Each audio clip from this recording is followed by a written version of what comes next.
Captain Sarah Chen floated in the cramped cockpit of her fighter ship, watching the scanner display with growing dread. Red dots filled the screen like angry stars, each one representing an enemy warship.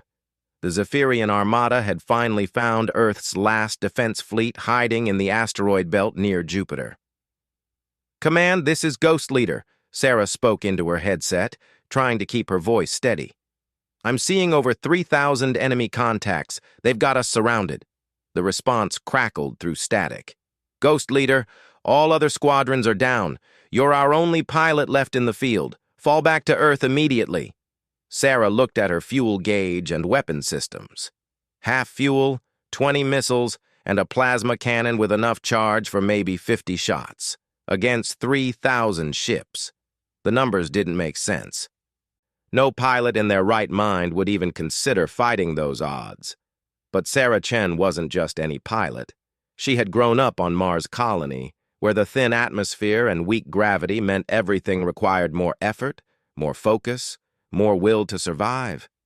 While other children played video games, she spent hours in meditation chambers, learning to control every muscle, every breath, every thought. Her instructors called it mental discipline. Her friends called it weird. Sarah called it survival. The Zephyrians had been conquering the galaxy for 500 years. Their technology was superior in every way. Their ships were faster, their weapons stronger, their armor thicker. They had destroyed entire star systems without losing a single vessel. Earth's military leaders had tried everything. Better weapons, improved tactics, surprise attacks. Nothing worked. The Zephyrians always won through pure technological superiority, but they had never fought a human who understood the power of absolute mental control. Sarah's scanner beeped as the enemy fleet began moving toward Earth. The massive ships moved in perfect formation, their dark hulls gleaming with energy shields that could deflect any known weapon. At the center of the formation flew the command ship, a vessel the size of a small moon, bristling with enough firepower to crack a planet's crust. "Ghost Leader, you are ordered to retreat," Command repeated. "Do not engage. Repeat, do not engage." Sarah reached up and switched off her communication system. She closed her eyes and began the breathing technique she had learned as a child. In through the nose for 4 counts, hold for 4 counts. Out through the mouth for 4 counts. Her heart rate slowed, her muscles relaxed, her mind became perfectly clear. The Zephyrians operated on logic and mathematics. Their tactics were based on overwhelming force and technological advantage. They calculated odds, analyzed weaknesses, and attacked with precise efficiency. What they couldn't understand was something that had no mathematical equation: the human capacity for doing the impossible when everything depended on it. Sarah opened her eyes and pushed her throttle forward. Her fighter ship shot toward the enemy fleet like a silver bullet against a wall of darkness. The first Zephyrian patrol ship spotted her approach and fired a warning shot. When Sarah didn't turn away, it opened fire with its main weapons. Bright blue energy bolts streaked past her cockpit as she twisted through the attack.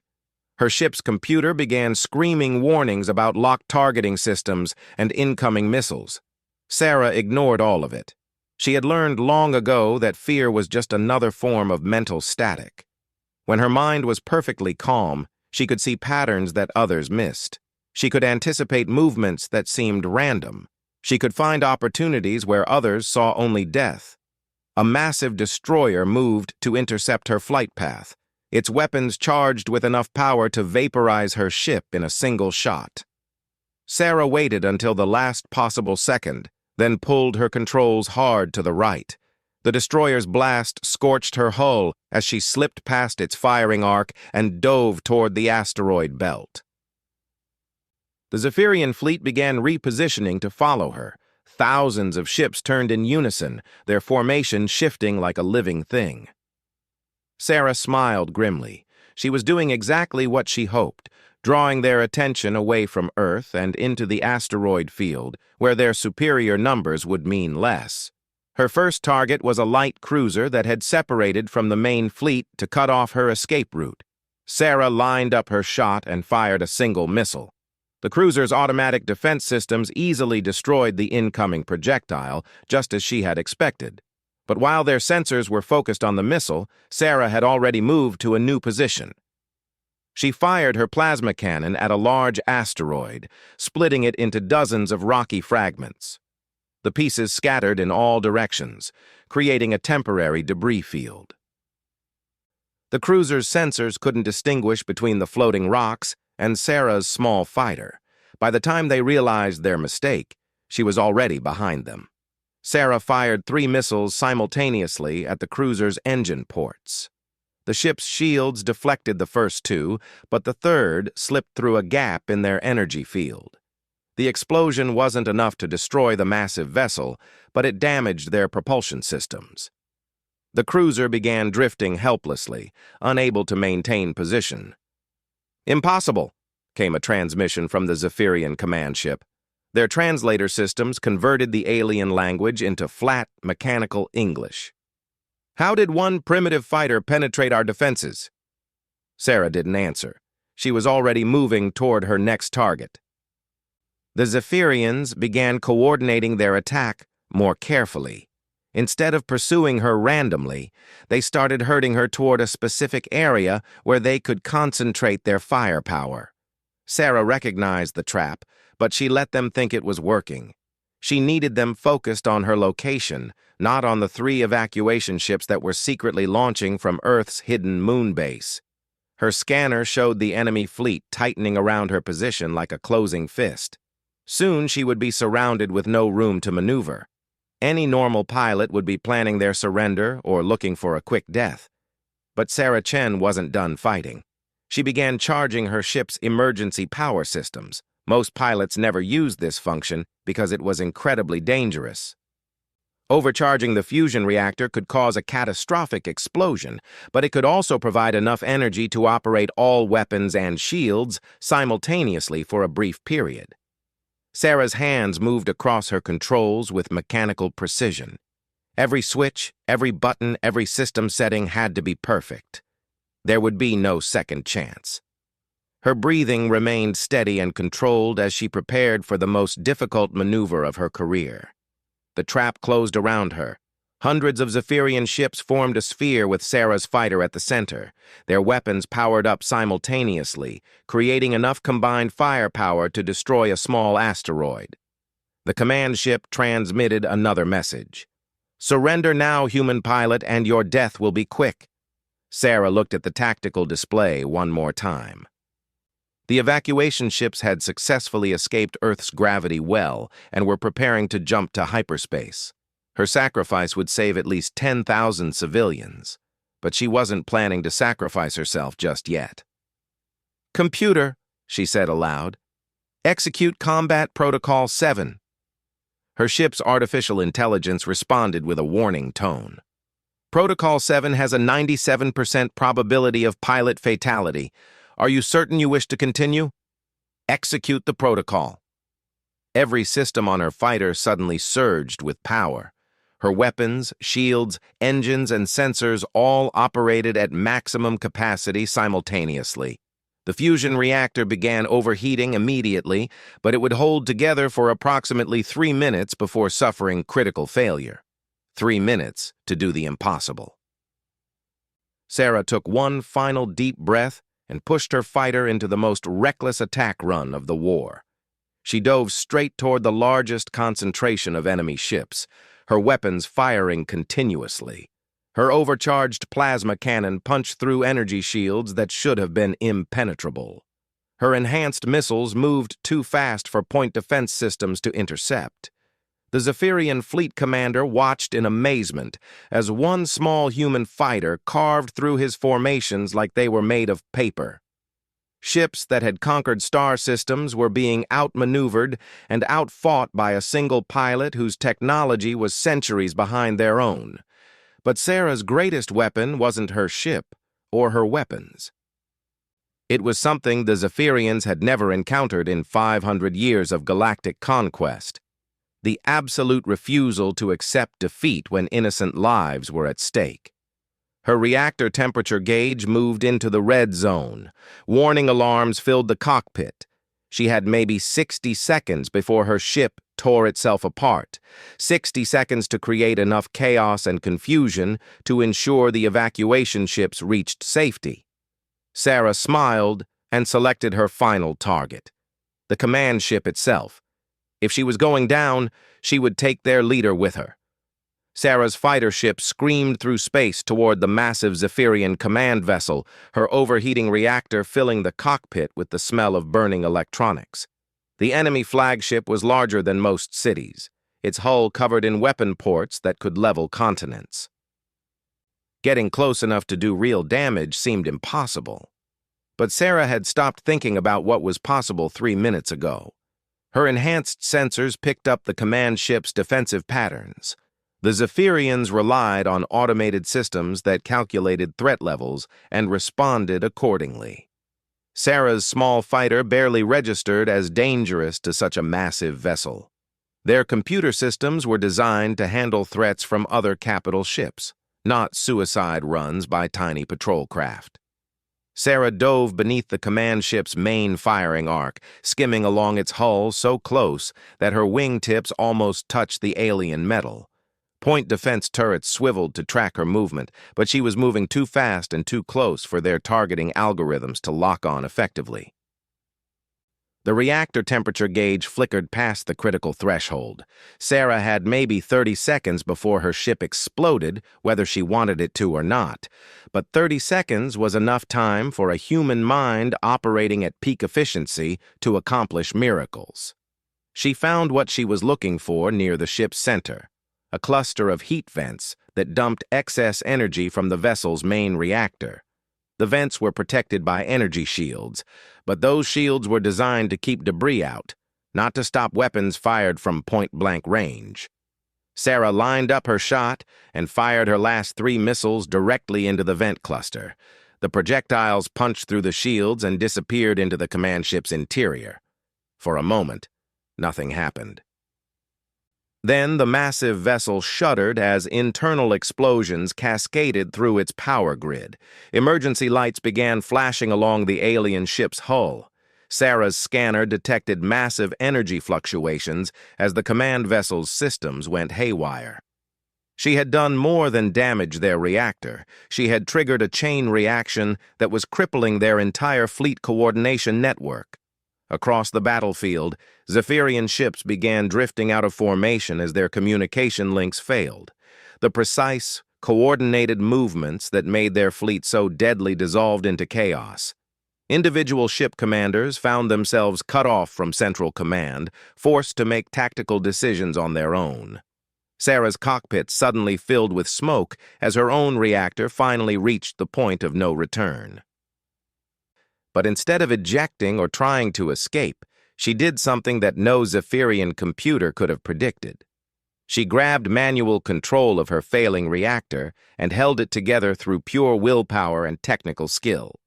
Her grandmother had taught her meditation techniques passed down through generations of Mars colonists. The harsh environment of the Red Planet had forced humans to develop incredible mental discipline just to survive daily life. Sarah combined those ancient practices with her technical training, using her mind to manually regulate fusion reactions that should have required a quantum computer to control. The reactor stabilized at exactly 99% of critical overload. 1% more and it would explode. 1% less, and her weapons would lose power. Sarah held it at that impossible balance point through sheer concentration, her brain functioning like a biological supercomputer. With her ship stable again, Sarah turned her attention back to the battle. The Zephyrian fleet was in complete disarray. Their superior technology meant nothing without coordination and leadership. Ships collided with each other as they tried to reposition without central guidance. Others fired on their own allies in the confusion. Sarah began picking off targets systematically. Her overcharged weapons could now punch through any individual ship's defenses. She moved through the chaos like a ghost, appearing from behind asteroids to destroy cruisers, then vanishing before their escorts could respond. Each successful attack further damaged the enemy's morale and coordination. But the most important effect was psychological. The Zephyrian Empire had built its reputation on technological invincibility. For 5 centuries, they had conquered every opponent through superior firepower and numbers. The idea that a single primitive fighter could outfight their entire armada was inconceivable to their logical, mathematics-based mindset. Panic spread through the alien fleet faster than weapon fire. Ship commanders who had never experienced defeat began making irrational decisions.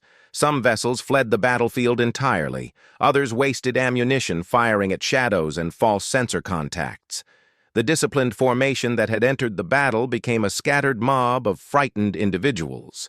Sarah maintained her impossible reactor balance for another 20 minutes, during which time she destroyed 43 enemy vessels and crippled dozens more. Her success wasn't just due to superior reflexes or lucky shots. It was the product of a mind trained from childhood to maintain absolute focus under impossible stress. Every human pilot learned the basics of combat meditation, but Sarah had taken it to levels that most people couldn't imagine. While flying, fighting, and manually controlling her reactor, she also tracked the positions of hundreds of enemy ships, calculated complex physics equations in her head, and monitored communication frequencies for intelligence.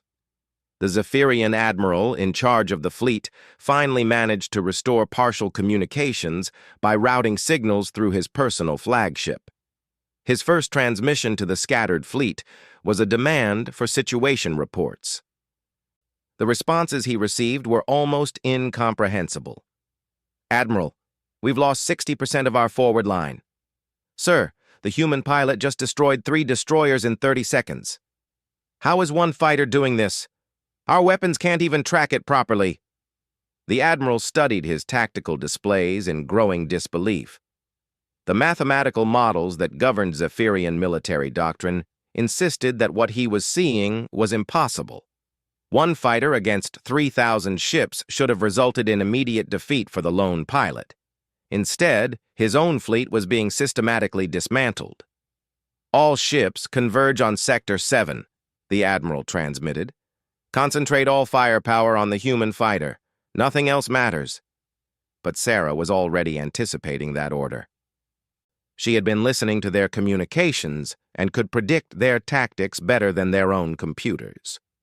While the surviving Zephyrian ships moved toward Sector 7, Sarah had already positioned herself in Sector 12, preparing her next attack. Her target was the Admiral's flagship itself. The vessel was larger than the destroyed command ship and better defended, but it had one crucial weakness. Like all Zephyrian vessels, it was controlled by artificial intelligence systems that operated on logical principles. Sarah launched a coordinated attack using every weapon system on her fighter simultaneously. Missiles, plasma bolts, and particle beams converged on the flagship from multiple angles. The ship's defensive systems worked perfectly, destroying or deflecting every incoming projectile. But while the AI was focused on the obvious threats, Sarah was already executing the second phase of her attack. She had been subtly altering her fighter's energy signature to mimic the electromagnetic profile of a much larger ship. When the flagship's sensors detected her approach, their computers identified her small fighter as a massive battle cruiser. The automated defense systems responded accordingly, firing weapons designed to destroy capital ships at what they thought was another capital ship. The energy discharge was enough to sterilize a continent, but it was aimed at empty space where a battle cruiser should have been, not at the tiny fighter that was actually racing along the flagship's hull. Sarah fired her plasma cannon directly into the ship's bridge section, while their own weapons were recharging. The overcharged blast punched through multiple layers of armor and destroyed the flagship's primary command center. The admiral and his entire staff were vaporized instantly. With their leader dead and their communications still disrupted, the remaining Zephyrian fleet began a general retreat. Individual ship captains made the rational decision to preserve their vessels rather than continue a battle they couldn't understand or win. What had begun as an unstoppable invasion force became a disorganized rout. Sarah watched the enemy ships disappear into hyperspace, their faster-than-light drives carrying them away from Earth and toward the outer rim of the galaxy.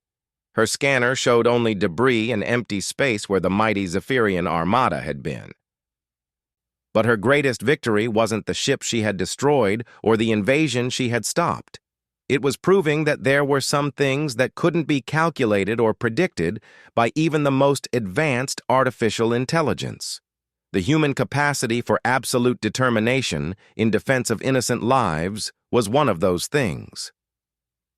Sarah finally allowed her reactor to power down to safe levels, ending the impossible mental balancing act she had maintained throughout the battle. Her hands shook slightly as the adrenaline faded, but her mind remained clear and focused. She activated her communication system to contact Earth Command. "Command, this is Ghost Leader. The Zephyrian fleet has been neutralized. Earth is safe." The response took several seconds to come through, as if the controllers couldn't believe what they were hearing. "Ghost Leader, please confirm. Are you saying the entire enemy armada has been defeated?"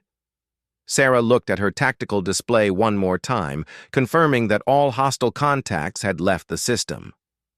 "Confirmed, Command. The invasion has been stopped. I'm returning to base." As her fighter turned toward home, Sarah reflected on what had just happened. The Zephyrians would spread word throughout the galaxy about the day a single human pilot had destroyed their supposedly invincible fleet. Other alien species would hear that story and wonder what else humans might be capable of when pushed to their limits. But Sarah knew the truth. What had happened here wasn't about superior technology or tactical genius. It was about something much simpler and more powerful: the willingness. 3 weeks after the Battle of Jupiter's Belt, Sarah Chen sat in the debriefing room at Earth Defense Command headquarters, facing a panel of military officials who still couldn't fully understand what they had witnessed. The holographic displays around the room showed tactical analyses, weapon performance data, and computer models that all reached the same conclusion: what Sarah had accomplished should have been mathematically impossible. "Captain Chen," said Admiral Martinez, the head of the review board, "our best computers have analyzed your battle performance over 40,000 times. They cannot replicate your success rate even with perfect information and unlimited processing power. How do you explain these results?" Sarah considered her answer carefully. She had spent the past 3 weeks trying to explain concepts that most people had never encountered.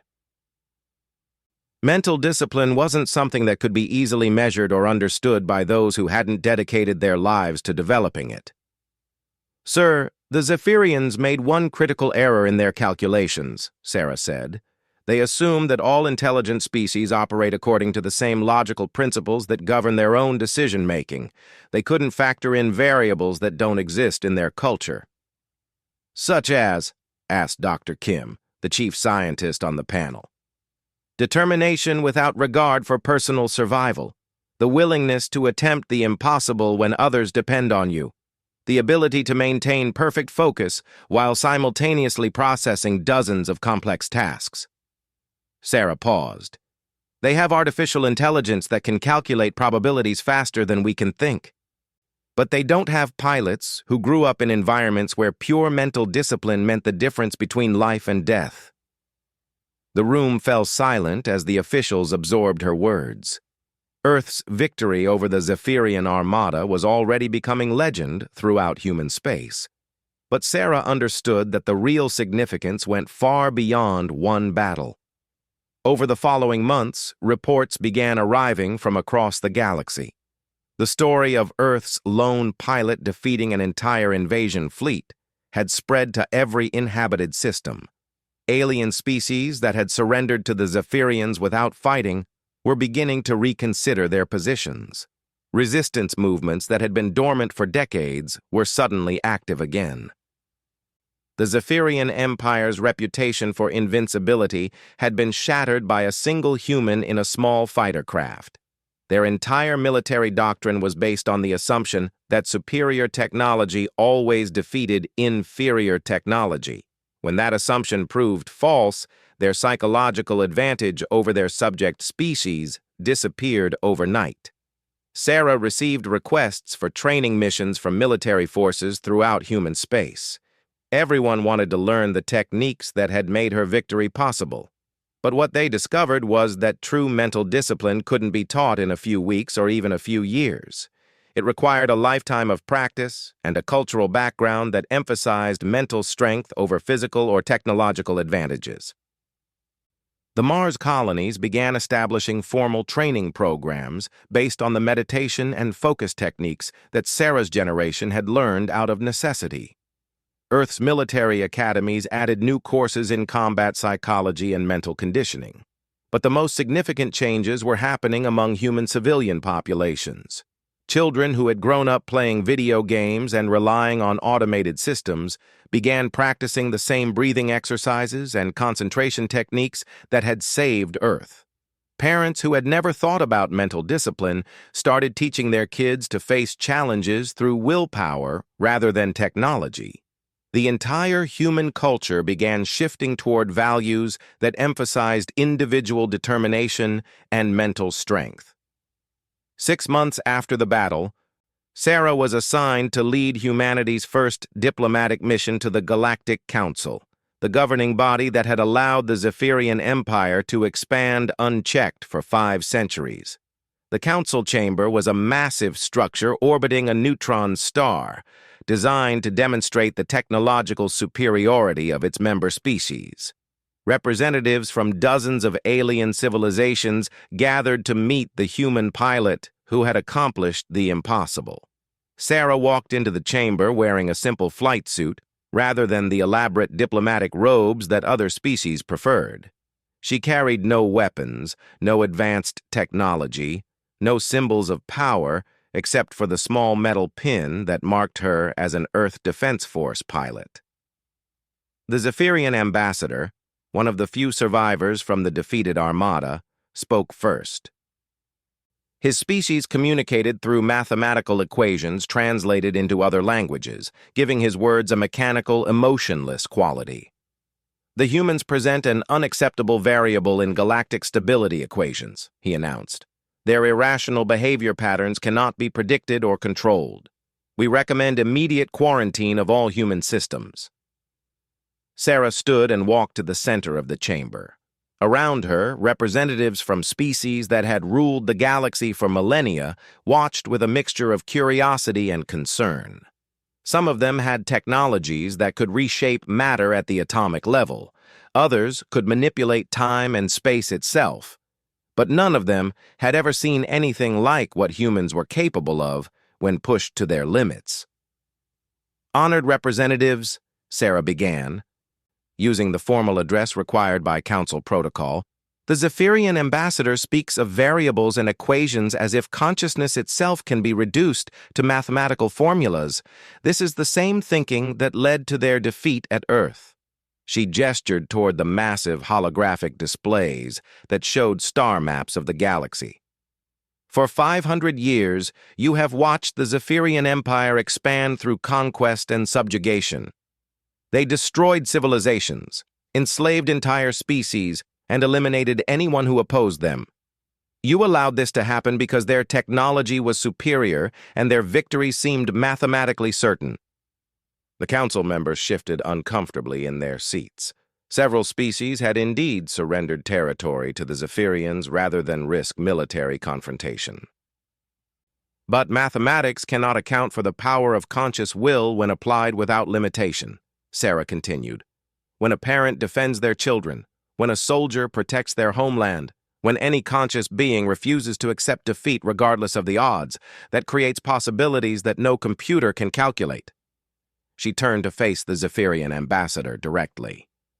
Your empire fell to one human pilot, not because our technology was superior, but because you had forgotten something that every conscious species should remember. There are some things worth fighting for that transcend logical analysis. The chamber erupted in discussion as representatives began debating among themselves in dozens of different languages. Some species expressed interest in learning human meditation techniques. Others worried about the implications of a race that could ignore mathematical certainties. A few suggested that humanity itself might become a threat to galactic stability. The debate continued for hours, until the Council's senior member, an ancient being whose species had evolved beyond physical form, called for order. When the chamber fell silent, the entity's voice resonated through space itself, rather than through sound waves. The human speaks of concepts that our civilizations have not encountered in millions of years, the Ancient One said. We have become so dependent on technology and logical analysis that we have forgotten the power of pure determination. Perhaps it is time for the galaxy to remember that consciousness is more than the sum of its computational abilities.